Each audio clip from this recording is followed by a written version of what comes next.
El propósito de esta presentación es mostrar los principales aspectos a tener en cuenta en el inicio de una investigación cualitativa. Es importante recordar que en una investigación cualitativa lo que se busca es comprender y profundizar los fenómenos en un ambiente natural. Dichos fenómenos son explorados siempre desde la perspectiva de los participantes. De este modo, los datos no se enfocan en valores numéricos, porque lo que se busca precisamente es aprender de las experiencias y opiniones de los individuos. Los contenidos que desarrollaremos en el transcurso de la presentación serán el planteamiento del problema, la revisión de la literatura, el surgimiento de la hipótesis y la inmersión en el campo.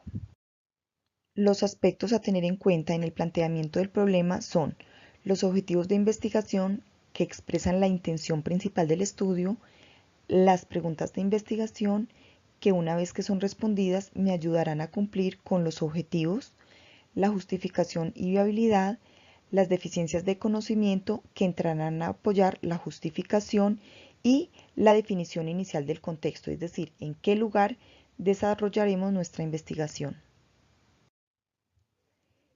En cuanto a los objetivos cualitativos, estos se deben enfocar en un único fenómeno. Si bien en el transcurso de nuestra investigación encontraremos que los conceptos relacionados con este fenómeno pueden estar relacionados, la naturaleza del estudio, que es inductiva, no nos permitirán presentar la relación de dichos conceptos desde el inicio de nuestra investigación. Los verbos que se usen deben reflejar acciones para comprender el fenómeno. Dichos verbos pueden ser describir, analizar, entender, desarrollar o explorar. El lenguaje que se emplee debe ser neutral para dar cabida a múltiples resultados, es decir, se deben evitar adjetivos calificativos que puedan limitar nuestro estudio. Se deben especificar siempre los participantes y ambiente en el que se desarrollará la investigación. Las preguntas de investigación deben ser congruentes con los objetivos, es decir, me deberán ayudar a cumplir los objetivos y deben ser siempre respondidas al final del estudio. En relación a la justificación, es importante siempre preguntarnos qué tan conveniente es nuestra investigación, es decir, ¿para qué servirá? En ella hay 4 aspectos fundamentales a tener en cuenta: la relevancia social, las implicaciones prácticas, el valor teórico y la utilidad metodológica. En cuanto a la relevancia social, lo que busca responder es si habrá individuos que se beneficiarán del resultado de nuestro estudio, es decir, qué alcance o proyección social tendrá. En relación a las implicaciones prácticas, busca responder si nuestro estudio ayuda a resolver algún problema real. En el valor teórico, se busca responder si nuestra investigación entra a llenar algún vacío de conocimiento, es decir, si los resultados de nuestra investigación ayudarán a entender un fenómeno que antes no se conocía en su totalidad. Y respecto a la utilidad metodológica, lo que busca es lograr que con nuestro estudio mejore, entre otras cosas, la forma de experimentar o la forma de estudiar más adecuadamente una población. En relación a la viabilidad, es importante tener en cuenta los recursos económicos, recursos de tiempo y nuestra habilidad para desarrollar el estudio. Las deficiencias del conocimiento, como ya indicábamos, entrarán siempre a apoyar la justificación de nuestra investigación. Es decir, si nosotros encontramos que en un campo particular no está muy estudiado un fenómeno, esto será una de nuestras justificaciones para desarrollar el estudio. Es importante tener claridad acerca del tiempo y el lugar en el que desarrollaremos nuestro estudio. Por ejemplo, si nuestro propósito es conocer la percepción que los estudiantes de primaria tienen acerca de la calidad de los refrigerios dados por el colegio, muy seguramente el sitio en que tendremos que desarrollar el estudio son colegios que tengan estudiantes de primaria. Debemos definir la edad de los estudiantes y las características que estos tendrán. Algunos aspectos a tener en cuenta en toda investigación cualitativa es que siempre se desarrollará en ambientes naturales. En el ejemplo que dábamos antes, el ambiente es el colegio donde se encuentran inmersos los estudiantes de primaria. En la investigación cualitativa, más que definir variables, lo que se definen son conceptos generales. En nuestro caso, serán las opiniones de los estudiantes y las experiencias que estos tienen en relación a los refrigerios dados por el colegio. Siempre los significados se extraen de los participantes y los datos no se reducen a valores numéricos porque, como indicábamos antes, lo que se busca es aprender de las experiencias, emociones y opiniones de los individuos que hacen parte de nuestro estudio. Ya se identificó el conjunto de aspectos fundamentales para el planteamiento de un problema de investigación cualitativo. Ahora veremos dos maneras de llevar a cabo este procedimiento. La primera de ellas involucra la identificación de un fenómeno central y unos conceptos relacionados con el problema de investigación, tal como se observa en el siguiente esquema. En él se ha puesto en color morado el fenómeno central y alrededor los conceptos relacionados. Es el propio investigador quien, de acuerdo con su experiencia o tomando como referencia la revisión de la literatura, el que determine cuáles son los conceptos que formarán parte de ese esquema. Un ejemplo de aplicación de esta propuesta es el siguiente. Se trata de una investigación cualitativa en la cual se busca entender cuál es la experiencia de las personas que han sufrido una pérdida de un familiar por una catástrofe natural. Se ha identificado este como el fenómeno central de estudio y 5 más como los conceptos relacionados, entre los que se cuenta la depresión, el cambio en la jerarquía de valores y el incremento o decremento de la religiosidad. Este puede ser el esquema con el cual el investigador parte. Sin embargo, puede ampliarse o hacerse más preciso conforme se va desarrollando la investigación. Todo depende de lo que encuentre en los datos que recoge. Por ejemplo, puede darse el caso de que el investigador encuentre que en la población que estudia la depresión es uno de los factores que más se evidencia, y esto lo conduzca a estudiarla en una mayor profundidad que los demás factores que ha contemplado. O por el contrario, puede darse cuenta, de acuerdo con el análisis de los datos que recoge, que hay otro factor que no contempla al inicio que se está evidenciando con cierta fuerza en la población que está estudiando, y esto lo oriente a estudiarlo y a incluirlo dentro del esquema que ha planteado para su investigación. Esto teniendo en cuenta que la flexibilidad es una de las grandes características y ventajas de la investigación cualitativa. Es decir, que da lugar a cambios o a variaciones en la marcha que no se contemplan desde el inicio, como si lo hace en la investigación cuantitativa. La segunda manera de llevar a cabo el planteamiento del problema desde el enfoque cualitativo es el modelo de proceso desarrollado por Creswell en 2005 y que, como podemos ver, consta de 3 pasos. En el primero de ellos debe identificarse el fenómeno a estudiar y la acción por medio del objetivo que se llevará a cabo para estudiar este fenómeno. En este caso, y siguiendo el ejemplo de la pantalla, tenemos el siguiente: profundizar en las consecuencias individuales del alcoholismo en las relaciones familiares. Profundizar sería la acción que llevaríamos a cabo para estudiar ese fenómeno. ¿Cuál fenómeno? Las consecuencias individuales del alcoholismo en las relaciones familiares. El siguiente paso es especificar los participantes del estudio. En este caso se ha escogido los jóvenes universitarios. Y finalmente detallar o determinar cuál es el contexto en el cual se va a realizar el estudio. En este caso no se estudiará cualquier joven universitario, sino aquellos que pertenezcan a una comunidad o a una universidad específica. Pasamos ahora a la revisión de la literatura.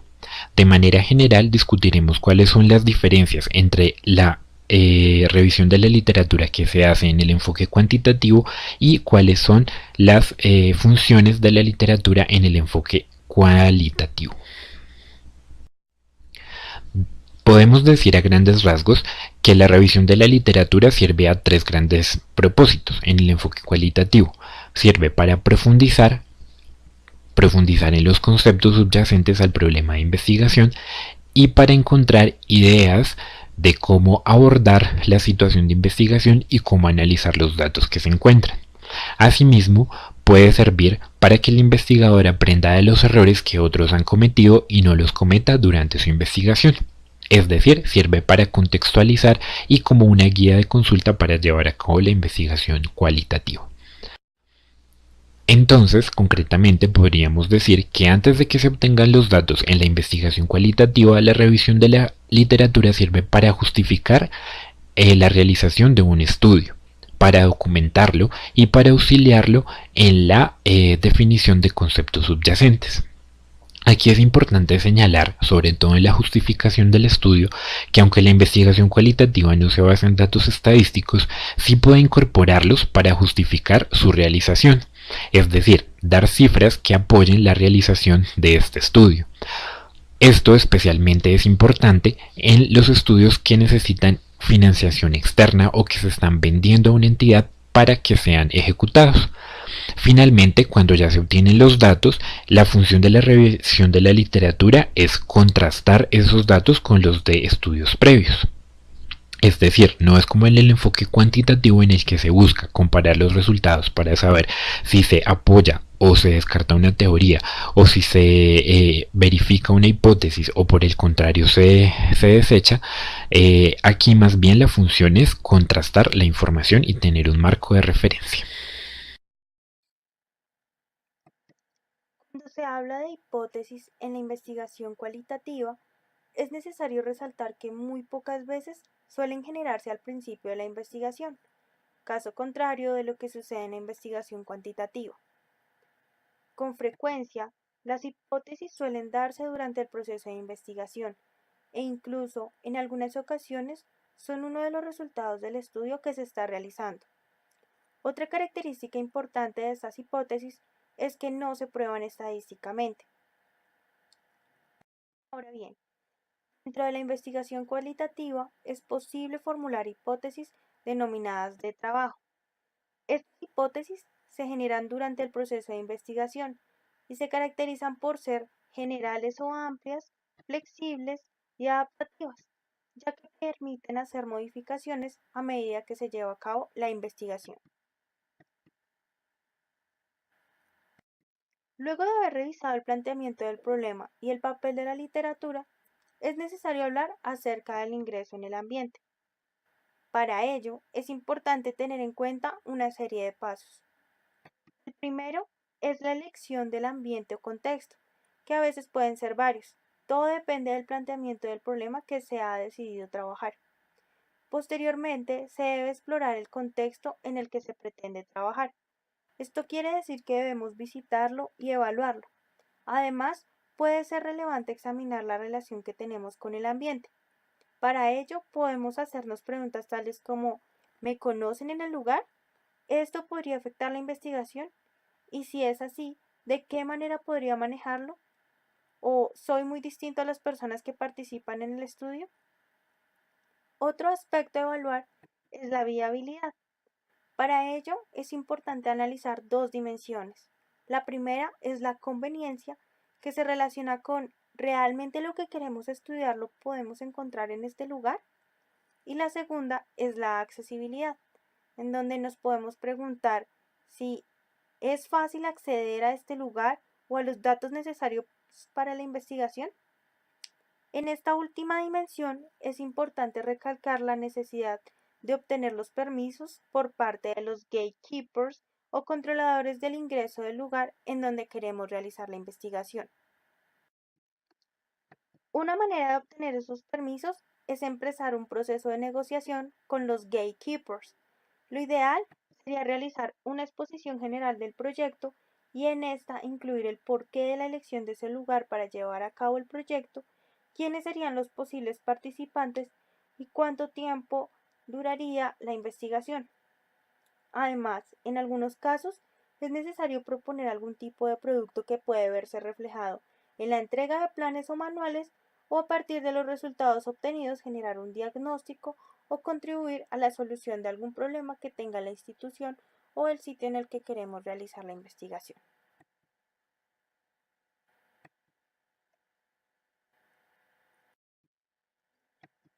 A continuación se presentarán algunas recomendaciones que podrían ayudar a tener un mayor y mejor acceso al ambiente. Como primera medida, el desarrollar relaciones permite un mayor grado de confianza, no solo por parte de los gatekeepers, sino también por parte de los participantes. De igual manera, Esto nos ayudaría mucho en caso de que en el primer sitio elegido por ciertas razones no se pueda realizar la investigación, pero al contar con más contactos podríamos solucionar rápidamente ese inconveniente. Cuando hablamos de elaborar una historia sobre la investigación, nos referimos a la necesidad de hablar acerca de la investigación con los participantes, y en caso de que esto pueda afectar los resultados, es importante generar una versión que se encuentre lo más cercana a la verdad, pero no olvidar que no debemos mentir ni engañar a los participantes en cuanto al propósito de la investigación que queremos realizar. Otra recomendación es no intentar imitar a los participantes, ya que muchas veces los investigadores lo hacen con el fin de generar empatía, pero realmente al hacerlo se puede generar el efecto contrario. Lo mejor es reconocer las diferencias que tenemos con los participantes e intentar adaptarnos de la manera más natural posible o buscar alternativas que nos ayuden y permitan llevar a cabo la investigación de la manera más sencilla. Finalmente, pero no menos importante, se encuentra la planeación para el ingreso al ambiente o el contexto. Siempre el ingreso debería ser lo más natural posible, ya que con ello no solo mantenemos buenas relaciones, sino que también podemos adaptarnos más fácil a las diferentes rutinas de los participantes y nos permitiría una recolección y análisis de la información más rápida y sencilla. Algo que no debemos olvidar es que debido a que la investigación cualitativa es bastante flexible, aspectos como la selección de la muestra y la recolección y análisis de los datos no se da de manera secuencial, ya que cuando el investigador se encuentra en una inmersión en el ambiente, estos aspectos suelen fluir a medida que el investigador se relaciona e interactúa con el medio. Lo primero que debe hacer el investigador cuando ya se encuentra inmerso en el ambiente es una observación general y después, con el paso del tiempo, una observación más focalizada hacia los aspectos que son de su interés en la investigación, para luego dar lugar a las descripciones y a las posibles relaciones que evidenció en el contexto y de los diferentes participantes.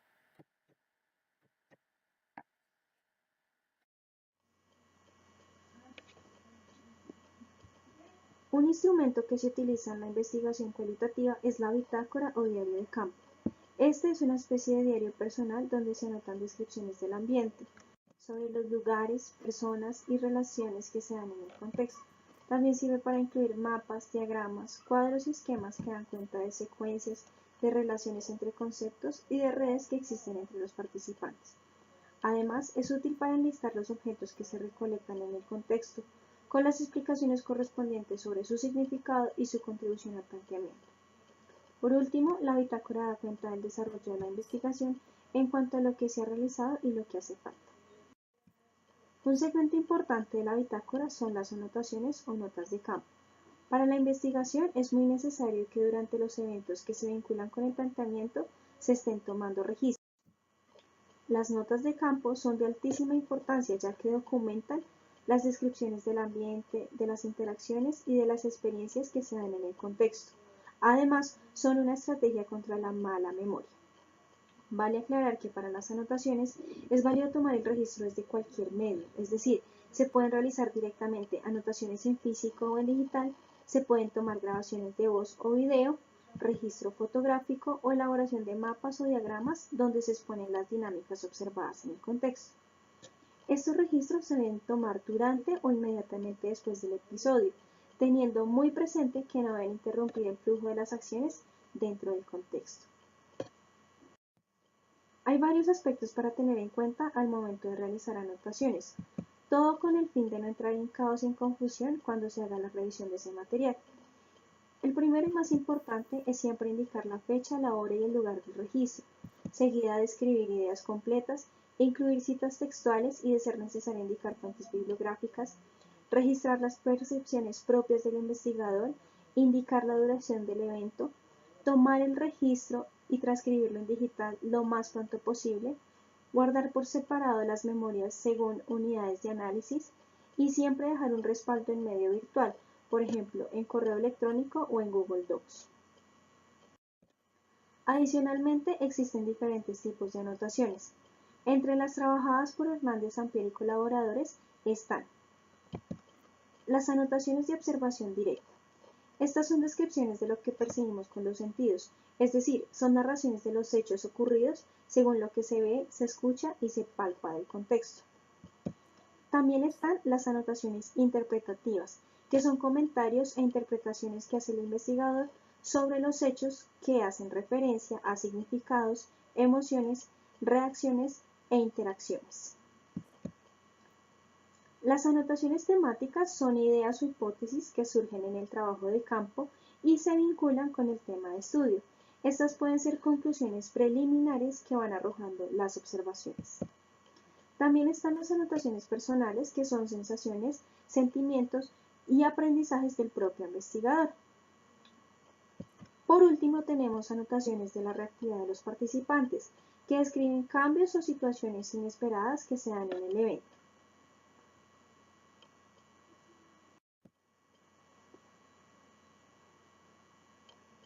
Para ejemplificar los tipos de anotación, vamos a tomar una investigación sobre efectos del consumo de drogas en el comportamiento de jóvenes.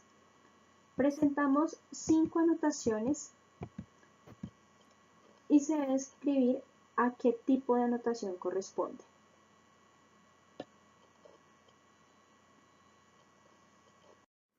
Comprobemos las respuestas. La primera es una anotación temática. La segunda es una interpretativa. La tercera es una anotación de la observación directa. La cuarta es una anotación de la reactividad de los participantes. Y la última es una anotación personal. Por otro lado tenemos la inmersión, que implica hacer parte del contexto, trabajando en medio de la comunidad. Como se explicó antes, se inicia eligiendo el contexto o el ambiente. Luego se evalúan los vínculos y contactos que existen. Se busca lograr el acceso y se evalúa el ambiente de acuerdo al planteamiento. Los aspectos que se deben definir en la inmersión inicial son qué datos se van a recoger, en qué casos o a quiénes, dónde, cuándo y durante cuánto tiempo se va a hacer la recolección y cuál es el instrumento más adecuado para tomar los datos. Un aspecto no menos importante es cuál es el papel del investigador dentro del contexto. Además, como actividades que se deben considerar en la inmersión están la planeación y preparación de entrevistas a los participantes, la recolección de documentos u otros objetos útiles para el estudio, respecto a los lugares donde se van a conseguir, los permisos que se deben tramitar y la verificación de la pertinencia y validez dentro del estudio. Otro aspecto que se debe considerar es la solicitud a los participantes de bitácoras y diarios. Como vemos, la inmersión inicial conduce al investigador a generar los temas sobre el planteamiento, seleccionar un diseño y una muestra, lo que implica continuar adentrándose en el ambiente e ir tomando decisiones. Como referencias tenemos el libro Metodología de la Investigación, quinta edición, de Hernández Sampieri, de 2010. Muchas gracias.